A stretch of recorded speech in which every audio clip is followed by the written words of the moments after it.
Over 3,000 years ago, the wisest man who ever lived, King Solomon, wrote down these 7 laws of wealth to his sons because he wanted his family to have generation wealth. These rules still apply to Christians today, and if you follow them and apply them in your life, your fortunes are about to change. Before Solomon accumulated gold, silver, cedar, and spices, he asked God for wisdom. In this video, we're going to unlock the financial laws hidden inside his words. These are not motivational quotes. These are operating principles and laws that still work for you today. Solomon's laws of wealth. Number 1, seek wisdom before wealth. Solomon's first and most foundational law is this: wisdom must come before wealth. Proverbs 4:7. Wisdom is the principal thing. Therefore, get wisdom, and in all you're getting, get understanding. He did not say get money first. He said get wisdom first and understanding alongside it, because money without wisdom is a countdown timer. Lottery winners go broke. Heirs lose fortunes. But a person with wisdom can start from nothing and build something that lasts. The takeaway here is, before you chase income, invest in your mind. Read, study, learn from people who have done it. Wisdom is the engine and money is the output. Solomon's laws of wealth. Number 2, honor God with your first fruits. This one might surprise you, but Solomon connects giving with increase. Proverbs 3:9-10. Honor the Lord with your possessions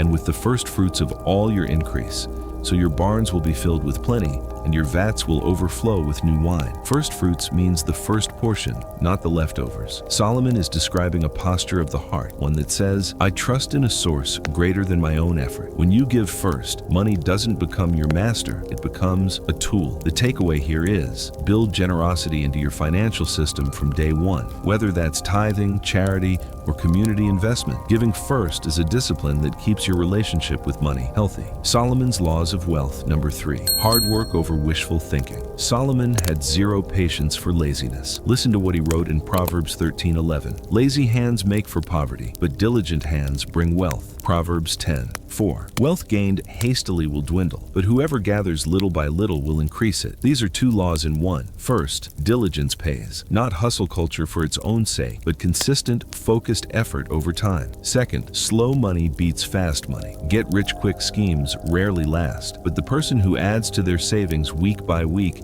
and year by year build something real. The takeaway here is to show up, do the work, and trust the compound effect of small, consistent actions. Wealth is built in the daily disciplines that nobody sees. Solomon's laws of wealth. Number 4. Here is where Solomon sounds less like a preacher and more like a modern portfolio manager. In Ecclesiastes 11:2, Solomon says, invest in 7 ventures, yes, in 8. You do not know what disaster may come upon the land. 7:8. He's talking about diversification. Don't put everything into one business, one stock, one asset class, one income stream. Spread your risk because the future is uncertain, and wise people plan for uncertainty. The takeaway here is to build multiple streams of income. Diversify your investments and don't let any single failure have the power to wipe you out. Solomon's laws of wealth. Number 5, guard against debt and surety. Solomon wrote extensively about the dangers of debt, particularly about co-signing for others. In Proverbs 6:1-2, he says, the rich rule over the poor, and the borrower is slave to the lender. In Proverbs 22:7, he adds, my son, if you have put up security for your neighbor, if you have shaken hands in pledge for a stranger, you have been trapped by what you said,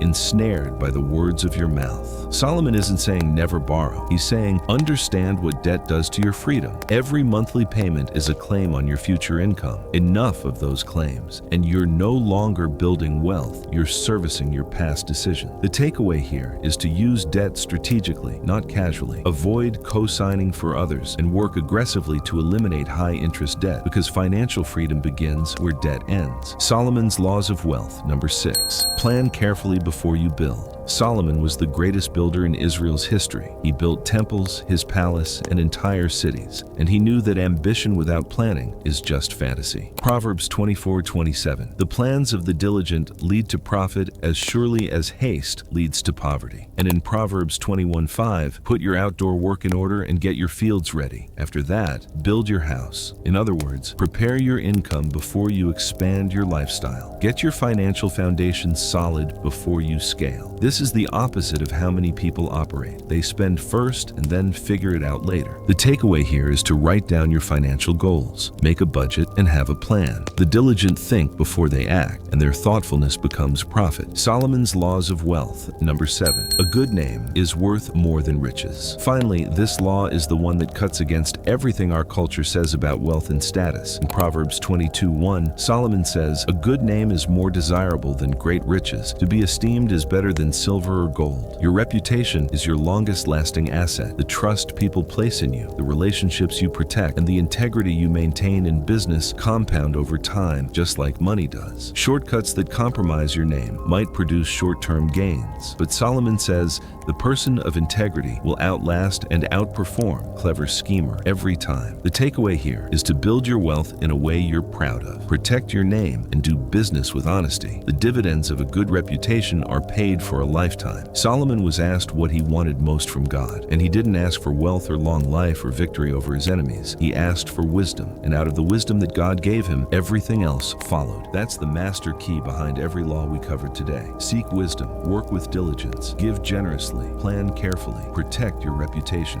The wealth principles of the world's wisest king are still available to anyone willing to follow them. If this resonated with you, share it with someone who needs to hear it. And if you want to go deeper, start in the book of Proverbs, 1 chapter a day. Hit the subscribe and like button to learn how to grow and stay wealthy the biblical way.